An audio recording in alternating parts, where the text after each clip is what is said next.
Hello, good morning and welcome to Newsroom here on GHOne television. My name is Awisi, Dede, Djangay. Let's take a look at our headlines this morning. Government deploys military personnel to GHOne in the eastern region to clamp down on illegal miners barely 24 hours after organized labor called off its strike. Red Band campaign begins as the Ghana coalition against Galamsey calls on all Ghanaians to rally behind move after organized labor made a shocking U-turn. Still ahead, a bailed protester shares his ordeal in prison custody after his arrest at the anti-Galamsey protest. And in business, the National Petroleum Authority allays concerns of LPG consumers, assures there is enough supply in the system.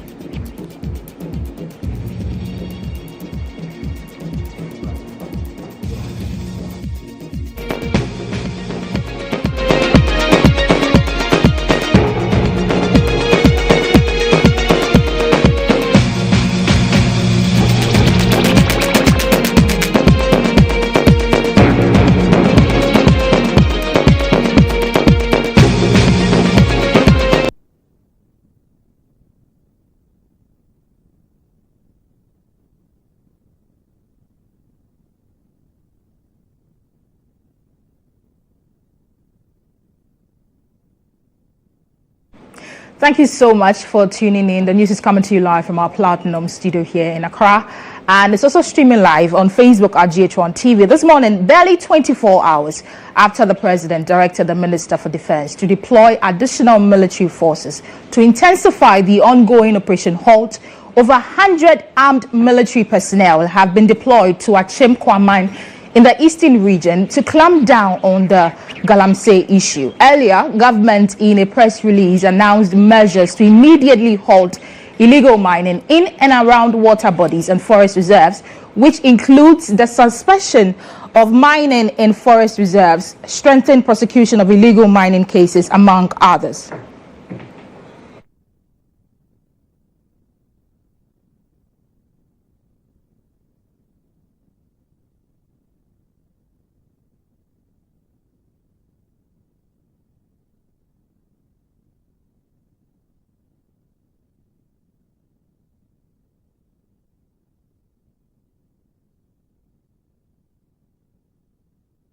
So we have a man, Musa Lansa, who has been following that story for us. Would try and connect to him and then bring you up to speed on that. But away from that, the Ghana Coalition Against Galamsey has called on all Ghanaians to rally behind the Red Band Day campaign, which begins today, which serves as a visual representation for immediate and decisive action against Galamsey. The coalition is also asking government to provide clear timelines so actions are progressive rather than ad hoc as it has been in the past. We'll have a conversation on this particular matter, but the University Teachers Association of Ghana has justified its decision to strike from today despite U-turn by organized labor. The strike is aimed at putting pressure on government to effectively address the menace of illegal mining. Well, over 77% of members of the association voted in support of the industrial action, but some persons have accused UTAG of acting in bad faith over its latest decision. But President of KNUST, a chapter of UTAG, Professor Eric Abavari, disagrees. According to him, UTAG is an independent union that is eligible to embark on its own advocacy. He spoke on Morning Star. I'm saying that we draw it and rather say that organized labor has betrayed UTAG. I'm saying this because if you follow the discussion so far, on the 9th of September, UTAG issued a presser. In the presser, we indicated clearly that on the 30th of September, if the government doesn't do certain things, we will embark on strike. It was after that, before organized labor came in, to issue also their press. So who took the initiative and whose idea was the idea of strike came in? So we took the steps. We made specific demands. We stated clearly that we don't want mining in the reserved forest. So all mining, all forms of mining within the reserves should be banned. Then all mining on water bodies should also be banned. Then on farmlands also be banned. That's what we said. And banning is not in perpetuity. Banning is for a pause, a cooling off. And we all come to the table and discuss, because all the initiative the government has taken over the period has not worked the last 7 years. So why should organized labor go? The leadership of organized labor should go with a prepared speech. They come and read the prepared speech to us. When youth has taken the initiative, so we chose to part ways, because our demands were short-term demands. What organized labor had were long-term demands. But we feel that the short-term demands must be met before looking at the long-term. So let's go back to our earlier story, where the Ghana Coalition Against Galamsey has called on all Ghanaians to rally behind the Red Band Day campaign, which begins today, which serves as a visual representation for the immediate and decisive action against Galamsey. We have Ken Ashigbe on phone to have a conversation on this. Leading member of the group, Coalition Against Galamsey, Ken Ashigbe. Many thanks for joining us on phone, sir. Good afternoon. Before we get into the Red Band Day, government has deployed some military personnel to the eastern region. Does this bring some sort of assurance to you as far as the fight against Galamsey is concerned? So for once, at least now we have seen something that we can say that has been done. If you look at the statement, everything was well. And you see, you should place this in the background that you remember the member of parliament for one parliamentary candidate who was with the Western Regional Minister, and he was talking about the fact that government has stopped all of these military operations. So when government had said that he was doing an additional, it's an additional on what? When a member of the ruling government, in the presence of the Regional Security Committee chairperson, has said that everything has stopped. So you wanted to see action. And so once we have journalists embedded in this team that are reporting back to us that the deployment has been made, that is encouraging, and it's a good sign. And it's the reason why we are asking that all of us as citizens, we wear this red, any red market on your vehicles, your motorbike, and everything, and to show that defiance that we want government to do more. We want Galamsey to stop. And we're asking our brothers, our Muslim brothers, to go to the mosque tomorrow. On Friday, they should wear red to the mosque. Then the Sunday, the Christians would also wear red to the chapel. But on Friday, we all do a red Friday as well. And then you take a picture of yourself wearing the red and you post it on GHOne social media, any social media handle, and you target Stop Galamsey now, because we need this thing to stop. And not only do we need a government who has started some work, but also has a lot more to do.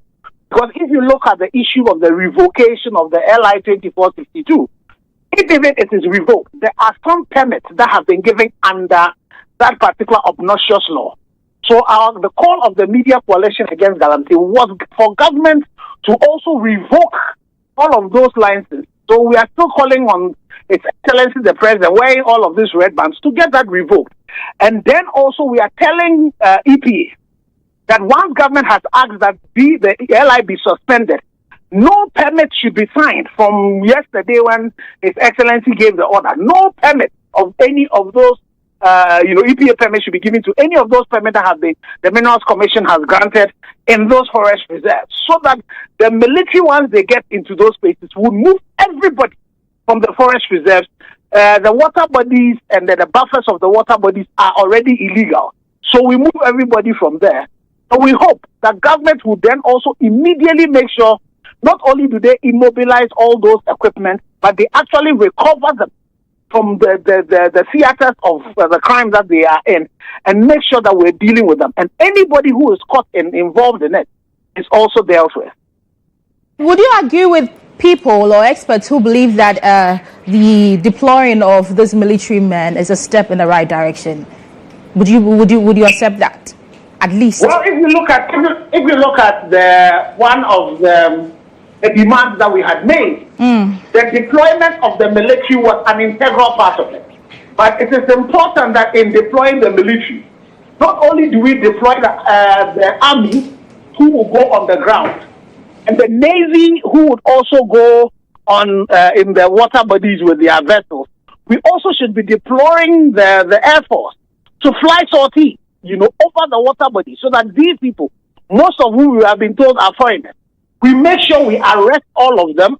And it's the reason why we're asking for the state of emergency, so that some extraordinary measures to be taken against those who are still in the theaters of these the crimes that we're talking about. So it is important that that is done. But as we do that as well, it is important that now the government has begun acting, and there are still other things that we are asking, the MPP and the NDC presidential candidates also sign on to the efforts that we are asking government to do, because on the 7th of January, one of them is going to become president, and we don't have to start the fight with them. So it should be a continuum. And then also we should be asking the parliamentary candidates in this mining area. Those of them, we've heard some of them are going around promising people that they can continue with the illegality. We need to serve this as a sign of warning for them, and we need to use the media, need to call all of them, for them to also openly declare their support for what government we've asked government to do, government is doing, and the extra that we want government to do, so that we don't give any political party the opportunity to use this. We have also heard that some of them are going around promising people to do illegality. They should bear in mind that those utterances are criminal, and we'll be asking the IGP to be on the lookout for people who are making such statements, including those young people who seem to be in the pit and are also threatening people. They should know that those things they are doing are crimes under the Minerals and Mining Act, the amended ones and all of that. And so the police should also, these are the measures that you need under the state of emergency. Run all of these people up, and then make sure that, they are prosecuted. And it's also going to be important that at this time, His Excellency the President, the father of this land, we should hear him speak about this. We should not only be hearing him speak to us through foreign media like France 24. The leadership he showed during the COVID era, where he was briefing us on a regular basis, a weekly basis, we should start hearing the fellow Ghanaians again, so far as this crisis is concerned. All right. Thank you so much, Ken Ashigbe. He is the leading member of Coalition Against Galamsey, telling us about the Red Band campaign, which begins today. Away from that, private legal practitioner and law lecturer at UPSA, Awudu Ishak, has described the declaration of a strike by UTAG as illegal. The University Teachers Association declared an indefinite strike against Galamsey with effect from Thursday, October 10, that is today, after an intended strike by organized labor was suspended. Speaking on GH today, Awudu Ishak said once organized labor has suspended their industrial action, UTAG has no legal basis for departing from the collective decision of organized labor. UTAG basis is now in doubt. And as the rules of procedure is very clear, for UTAG to go on strike, they would need to enter into negotiations with the employer. UTAG haven't done that. UTAG was relying on the negotiations that organized labor was doing, and that has now been withdrawn. And having engaged with the employer for negotiation, if negotiation breaks down, the rule says that UTAG should enter into mediation. We haven't done that. We were relying on whatever action organized labor was doing. And if that failed, UTAG would need to give 7 days notice before they can proceed on strike. We haven't done that. We were relying on organized labor. Organized labor have now withdrawn. So what is the basis? So I would appeal to the UTAG leadership, first of all, to look at the lawfulness of what we have decided. I say we because as a member of UTAG, I'm part of the decision. It could be binding, but if it is unlawful, I will invite the leadership to still consider it. Having said that, there are moral arguments to say that UTAG should not embark on strike. Meanwhile, private legal practitioner and law lecturer Philemon La has hailed UTAG's decision to declare a strike against Galamsey. Speaking on GH today, the lawyer said UTAG as a union has every right to embark on an industrial action. Of legality of whether or not UTAG can go on this demonstration, I think that UTAG is properly placed in the right legal position to proceed on strike. Even before organized labor supposedly called off their strike, we had members of organized labor withdrawing. Did the Ghana Medical Association not withdraw under the unilateral signature of their president? So if it was the case that everyone was under the umbrella of organized labor and therefore was subject to the dictates of organized labor, would it have been the case that others were withdrawing? No. So the fact that organized labor has brought people together, each and every one of them has a right to proceed or otherwise. Now organized labor has bowed out of fear and intimidation. UTAC as a voice of conscience, unless you want to say you are not part of the voice of conscience of this country, unless you want to tell us that you as an MPP communicator here and as a lecturer is telling the people of this country that you will not remain the lone voice of integrity, assume that you are in a jurisdiction where everyone cows down into submission. There must be that one lone voice that will stand up and face the Leviathan. Let me give you a certain historical antecedent. Before organized labor declared the strike, a 1 month ultimatum was given to the government. Lantam, is it not the case that that 1 month expired and the government did nothing? They did nothing. Let's stay a little longer on this conversation because labor analyst Austin Gami has joined me on Zoom to have an understanding of what is happening between UTAG as respect to the strike against Galamsey. Many thanks for joining us on Zoom, sir. With your expertise, do you think the back and forth with organized labor, it means that organized labor may suffer some credibility issues in the future? Well, they can recover themselves. I do not think that it's fatal though, but I think that in the near future they will have to ensure that they take appropriate steps to avoid this kind of situation they find themselves in. But briefly, what do you make of the whole back and forth from the beginning, planning of going on strike, some section of the union falling out, and then UTAC insisting that they're going to go on strike, despite the fact that organized labor is off? What do you make of the general back and forth when it comes to this, as a labor expert? Well, to be very honest with you, the lawyer who spoke earlier was talking about UTAG not being properly clothed by law to do it. What is about law when you are drinking poison? What is about law when you know that you are being compelled to commit suicide? In any shape at all, you turn yourself. When you eat, you are eating poison because of the situation we find ourselves in. If I have opportunity for a 1 month strike and it will have some effect, I will start it immediately. So clearly you don't need organized labor as a body in its entirety for UTAG to say they are going on strike. That's very important to state. They can do it collectively. They can do it individually. It's about choice. It's about what the effect of all this Galamsey matter is about. Do the prayer work by the colleague superiors and members tomorrow? Do they need to negotiate or mediate or do anything? They don't need to give any 7 days ultimatum. If they choose to do, they did because they respect authorities that they will respond favorably to their request. Because they didn't do that, that's why they're going to do the prayer work. Okay. So clearly, it does not lie in the mouth of the gentleman who said they don't have authority to say what he's saying. It's very, very vexatious to realize that our water bodies have been destroyed completely to the extent that we cannot drink clean water for many years to come. And many people are going to suffer the consequences of what we are imposing upon ourselves without thinking seriously about it. Right. So I don't see what they meant by that. Okay, thank you so much, sir, for making time to speak with us on Newsroom. That was labor analyst Austin Gami.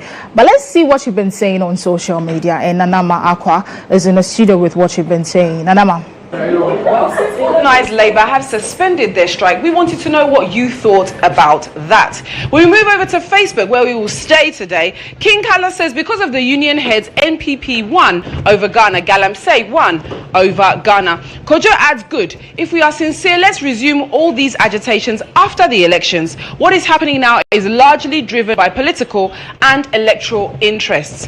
We then have Peter. Politicians have won the battle, he believes. Then we have here, you have fought a good fight. Just that you have cowards under your umbrella as members, and that's from Lovely Kissy. Then Nana Kwesi says, we deserve every single disrespect our leaders give everyone in the country. Is not, sorry, let me tell you that everyone in the country is not serious from top to down. Rich Rick says, the order from above. The above people, they press them a neck. Bakusuru. We have Guy who says, so meaning we are going to school tomorrow. Well, according to UTAG, they are on strike. Emmanuel says, for they are after the money, and the same money will disgrace them. Think oh you, amen. Jemfi Joseph says there will be no demonstration by organised labour if JDM comes president too. Our last comment on Facebook says, now let's all go back to our normal activities, but let it be known that we don't want to hear any organisation going on strike or making any noise about the condition of service in this country. Well, people seem to think that the credibility of organised labour is at stake. My name is Nanama Akwa. Awisi Dede, back over to you.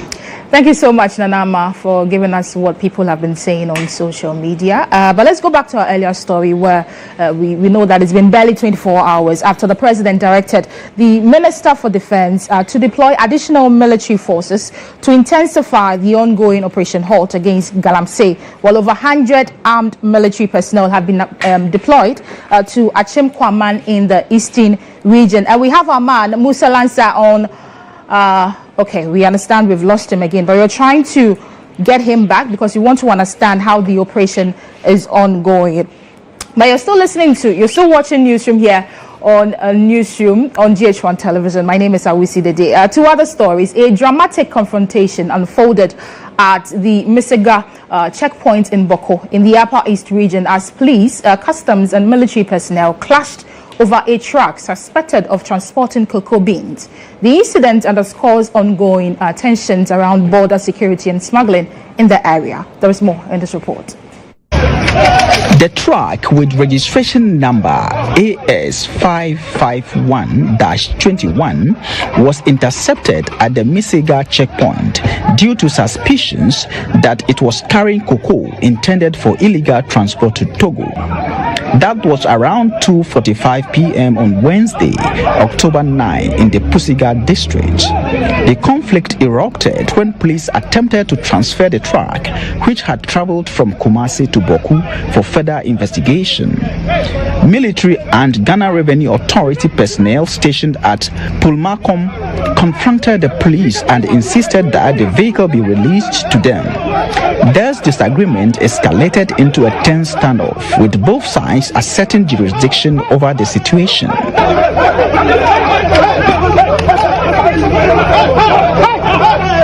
The altercation reportedly escalated into a gun battle, lasting over 30 minutes. Reinforcement was summoned from the Bazua military camp to assist the military's efforts. A resolution was reached, allowing the truck to be searched. 20 bags of cocoa beans, along with additional items, were uncovered during the search.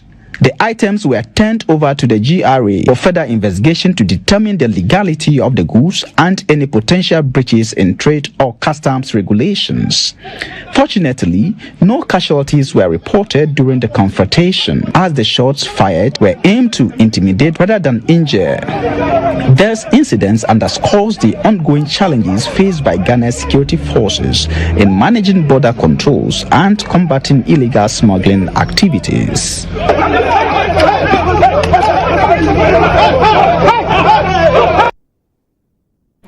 Now, recent anti-Galamsey protests in Ghana have highlighted the environmental damage caused by illegal mining and the treatment of activists. The protests, which began in September, aimed to push government for tougher action against the issue. tensions rose when over 50 protesters were arrested with reports of mistreatment in custody, including denial of food, medication, and legal counsel. Human rights groups raised concerns about rights violation, while state prosecution defended its actions. With many protesters now released, we will hear their stories on how their experience in custody was. But first, let's revisit their court appearances. You want to see us in this? You want to see a 26-year-old lawyer in this? Because she said, stop Galamsey. That's our only crime. Stop Galamsey. We've not done anything. I was just arrested on the street. I did nothing. What are you doing to me, bro? I did nothing. They broke my hand. They slapped me. They broke my hand. They slapped me. They gave same charges. They don't charge you people. And I go die one by one. And I go die one by one. Today is my 10th day of dry fasting. You took me to another say I've not eaten since that Sunday today. And he's like,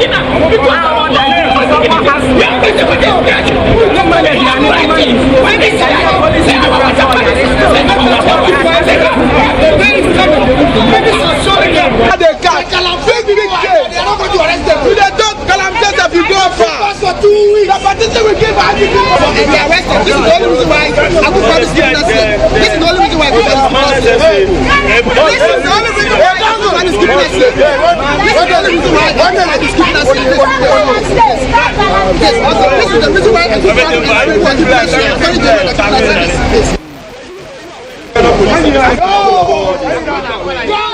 so many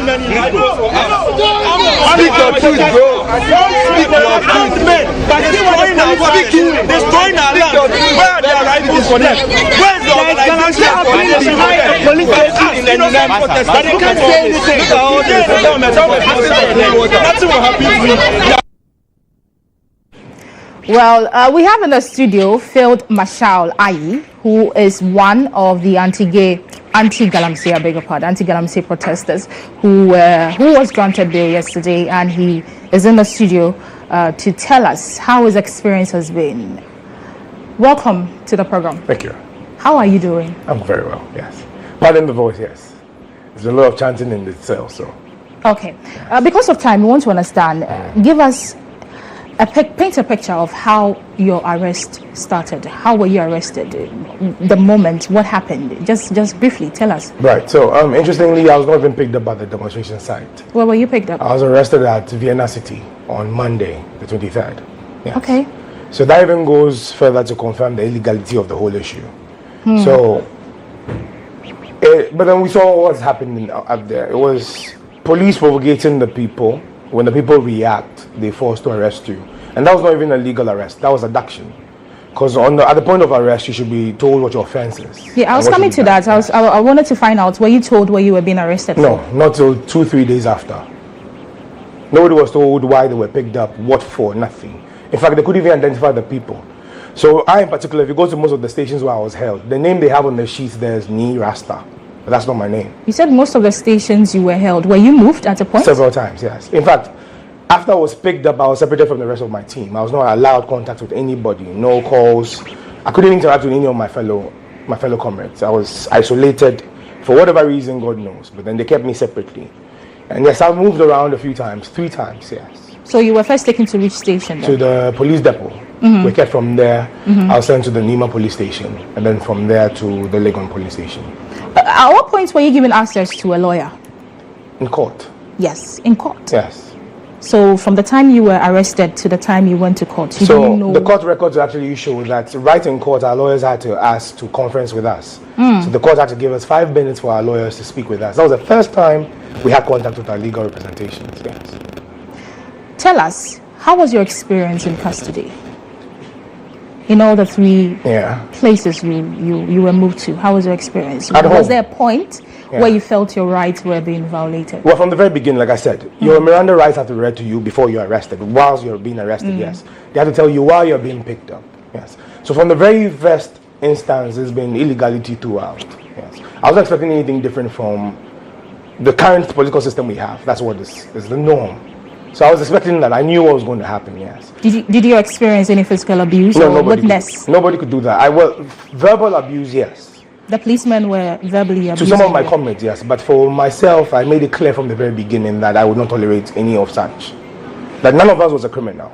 None of us is a criminal. Our only message was that we wanted Galamsey to be ended and our water bodies protected. So you not treat nobody. I told them that physically, I told them they will not be able to touch none of us. Because then we'll take it on, yes.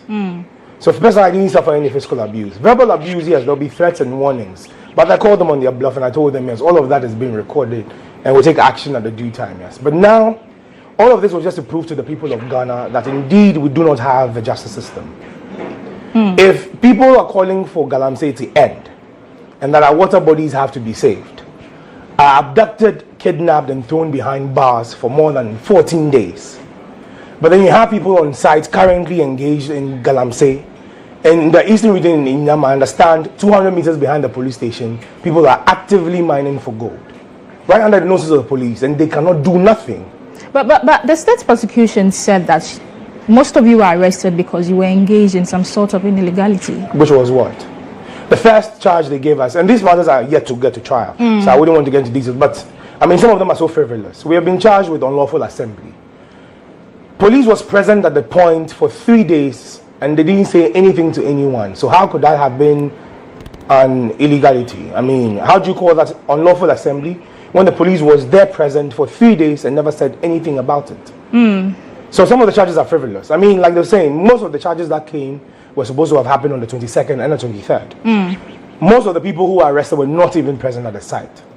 So I'm saying these are matters that will be argued out in court, yes. But the whole thing is fraught with illegalities. It's more like, this is more like persecution rather than prosecution.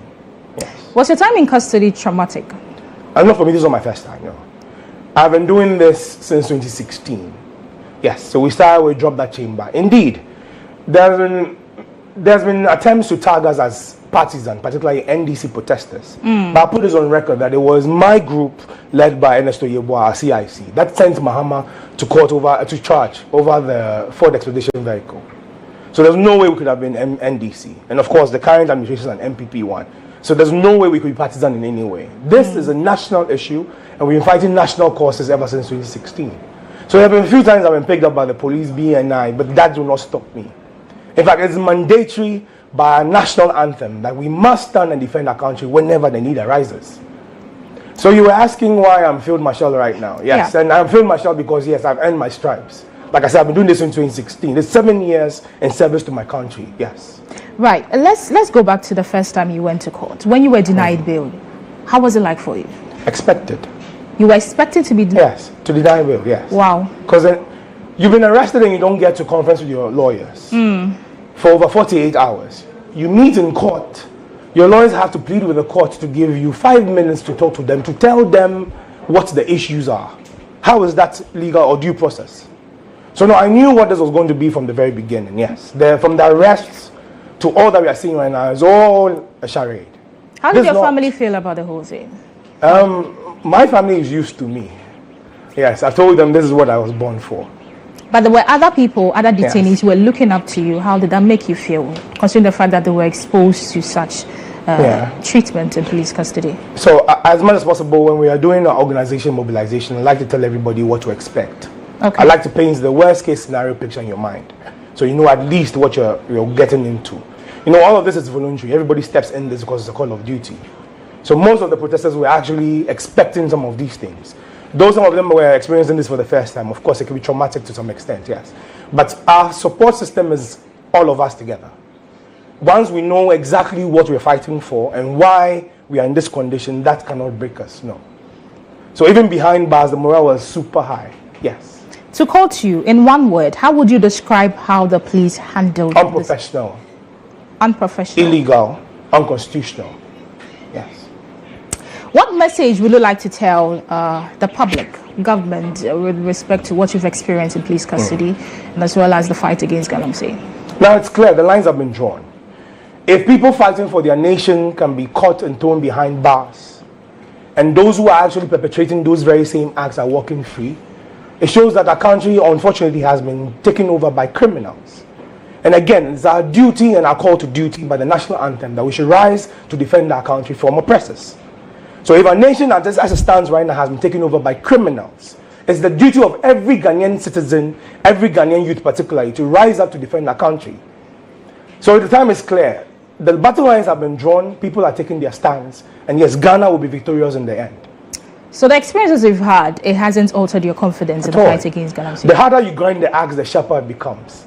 Thank you so much. Anytime. That was Field Marshal Ayi. He was one of the protesters who were bailed yesterday, and is in the studio to tell us his experience in police custody. But you're still watching Newsroom here on GHOne Television. We'll be back after this break.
Welcome back to Newsroom here on GHOne Television to election-related stories. Now, the Electoral Commission has announced that it will begin the printing of notice of poll and ballot papers for the 2024 general elections from October 11, 2024. The Electoral Commission is therefore asking for various political parties to present agents for this exercise.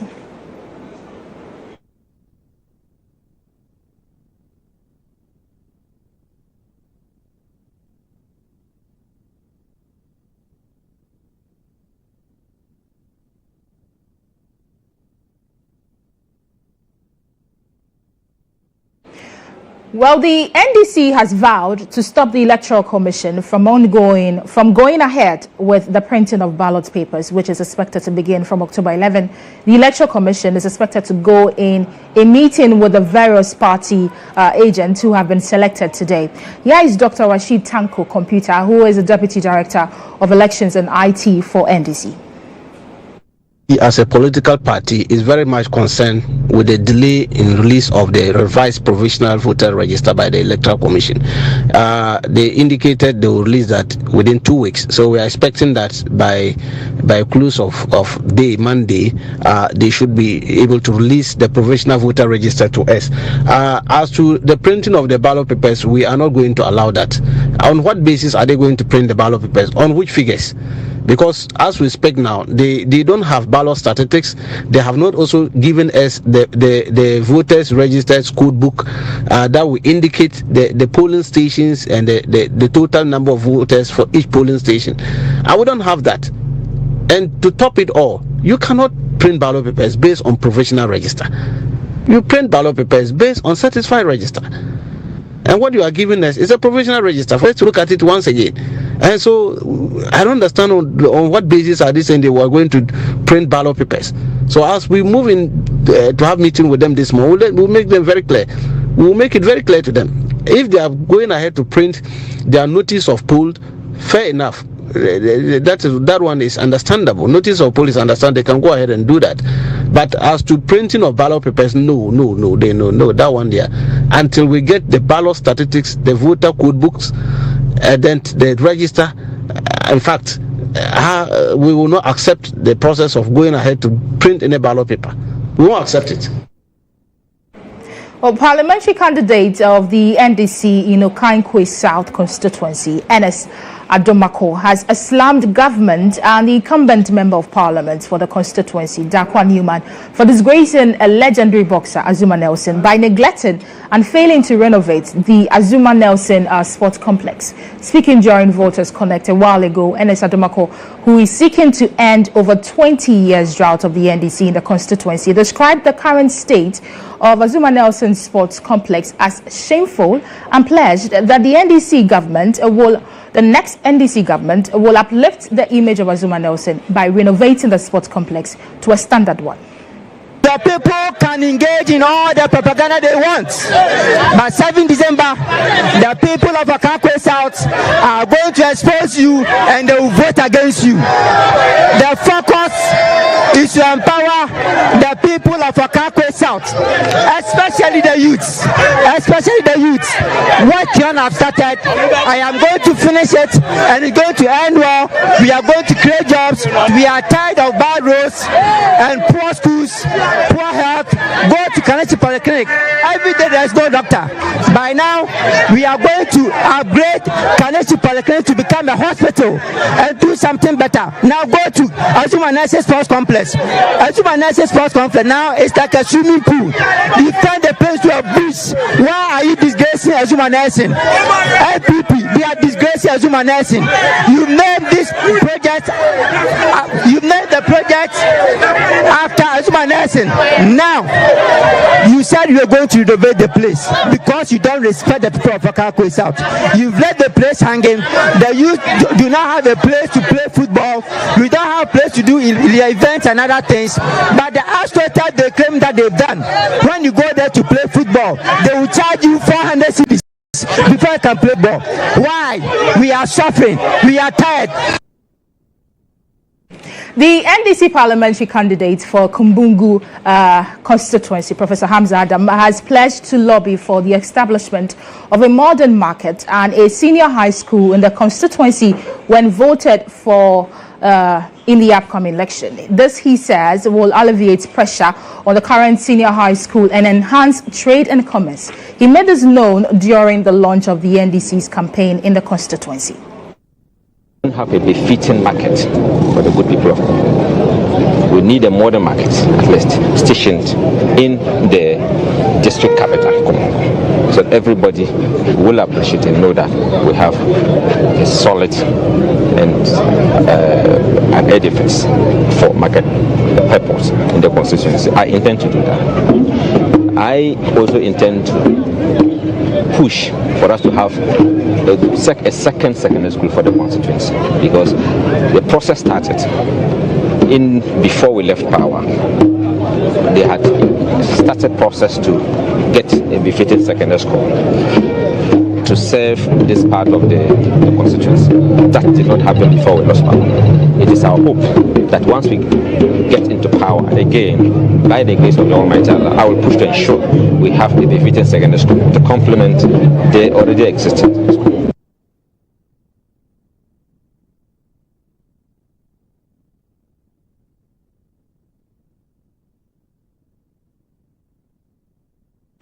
And that'll be all on Election Hub.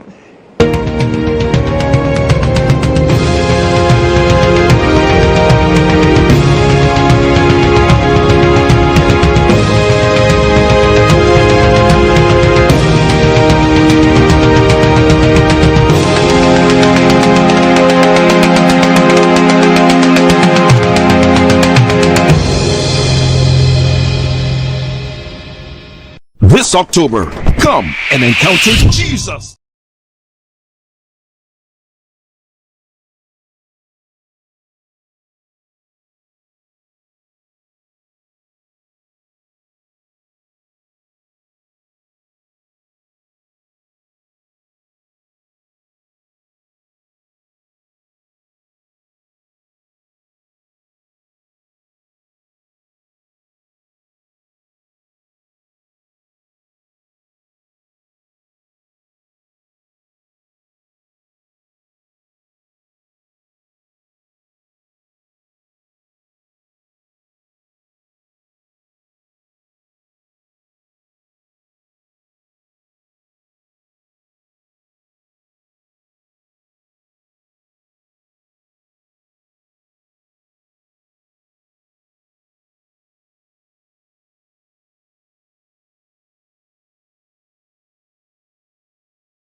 You're welcome back. This is Newsroom here on GHOne TV. Let's do some business stories now.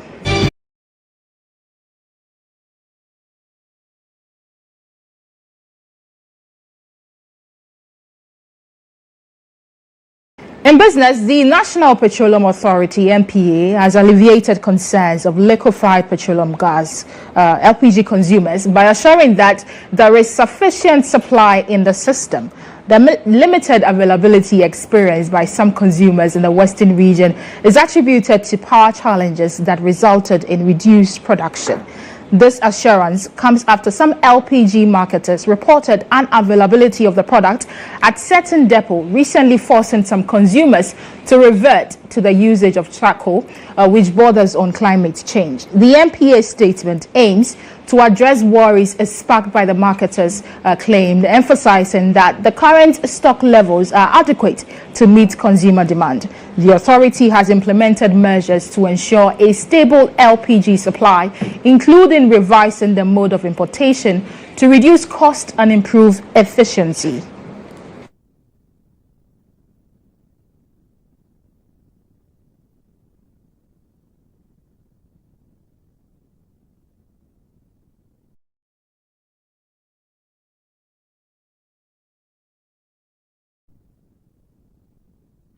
It's time for sports. Nanama Ajimai. Hi, Awisi Dede. Now, a session of Ghanaians have shared mixed opinions on the performances of the Black Stars ahead of the crucial encounter with Sudan later today at Accra Sports Stadium. In recent AFCON qualifiers, the Black Stars lost to Angola and drew with Niger, leaving them with just 1 point in the group. What the players are playing right now, we are not happy with it because they are playing personal football. They are not playing for the country. When we have ACN, Stephen Appiah, Laye Kinsel, Asamoah and staffs. But right now, the current player we have, I think they are social media players. They are not playing for the country. They are not playing for us to feel that they are playing for the country to, I'm giving you an example like Cote d'Ivoire, Cameroon. When they are playing, they play for their country to jubilate. We are not jubilating. It's been a long time we've jubilated. So the players we have now, they are playing personal football. They are not playing for the country. Black Stars almost nanse omo nyaade into omo matches ni de ya jai hwe. Oba ha first na to me the TV tally ha. Obia begu park so ye be hwa. Ba se ye nyina ya jai hwe. Omo bo World Cup cry ye hwe. So omo se same no omo sa so omo bo ball la hwe a ye be hwe. Because Ghana omo ate yakuma ate. Inkofo ikoye muntari mutam bese ikoye die bufuo efe inkofo ya mufi etire ba kudus muni ade kudus na ye wo vim kakra wo mu muko abrotira na mu akoyi mu yem na mu abo wo ho frimfram mo ba beduro ha na wo se mo bobol na adane asem enti yeso ye ne omo wa asem se ball no yeso mu wini a ye behwe omo wini a omo ne omo busuafo omo mbo omo nhwe. Ghana is my motherland, of course. Ghana is my motherland, and I'm willing to support them with my will.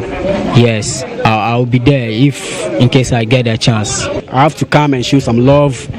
We are all Ghanaians, and it's proud to be a Ghanaian, and it's proud to support our team whenever they are playing a football game.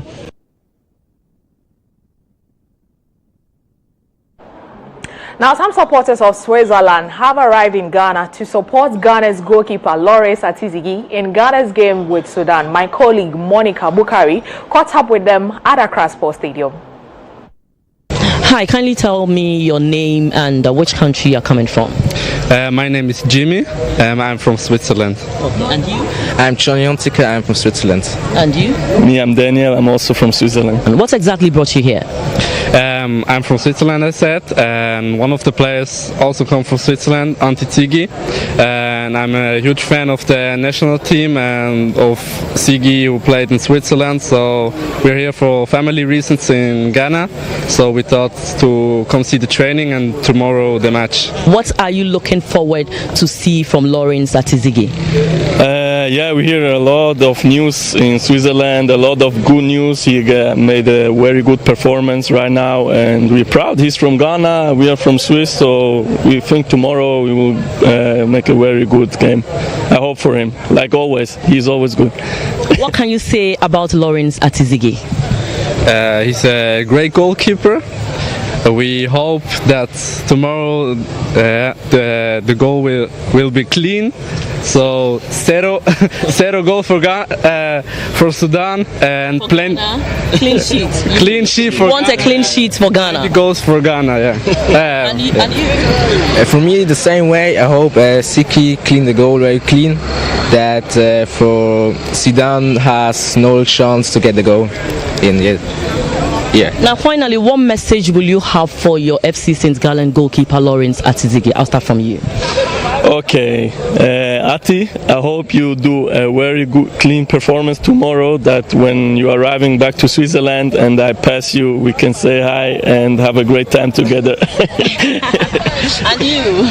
So make the whole country proud, make the people who watch tomorrow the game, everybody proud, and then we will see and look after and make a lot of party. And for me, hope to make a very good game and can make party after the game, and for me, so he speaks your language as well. You speak Dutch. What language you speak in Switzerland? Switzerland speaks like 4 languages. It's like French, Italian, Romansh, and others. German, like and German. So I want you to speak in the language that he also speaks and you will understand. I'm not sure if he understands, but I start now. So, Ati, ich hoffe, morgen machst du ein gutes Spiel und wir kommen morgen schauen, VIP-Lounge. Wir sind proud auf dich und ich hoffe, wenn du zurückkommst, werden wir uns sehen für ein Foto. Sigi Hebkiste clean, mach uns stolz und dann sieht man sich nach dem Match hoffentlich für ein gutes Foto. 4 zusammen, bis dann. Ja, für mich auch. Ich hoffe, man sieht sich mal fürs Foto und das gesehen, ja.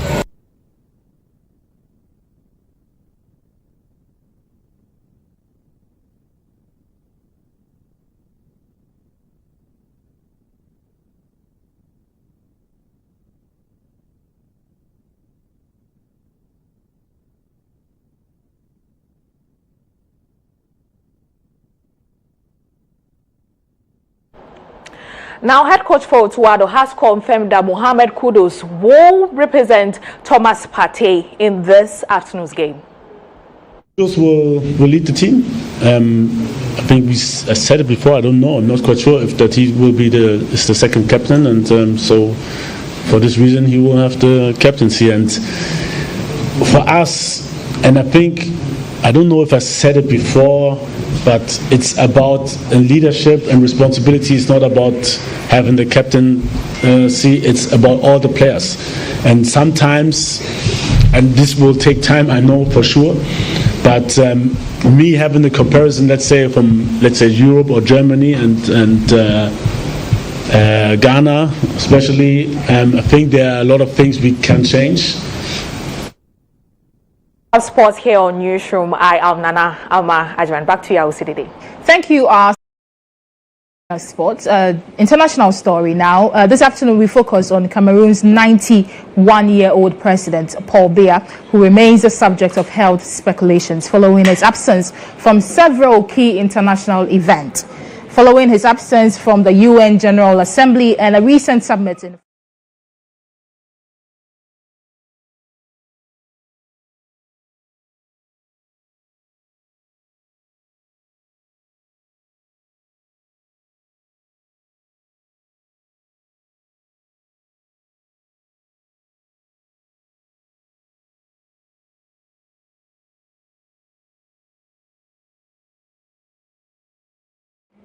And that'll be all for Newsroom here on GHOne Television. My name is Awisi Dede Djangay. Have a wonderful afternoon.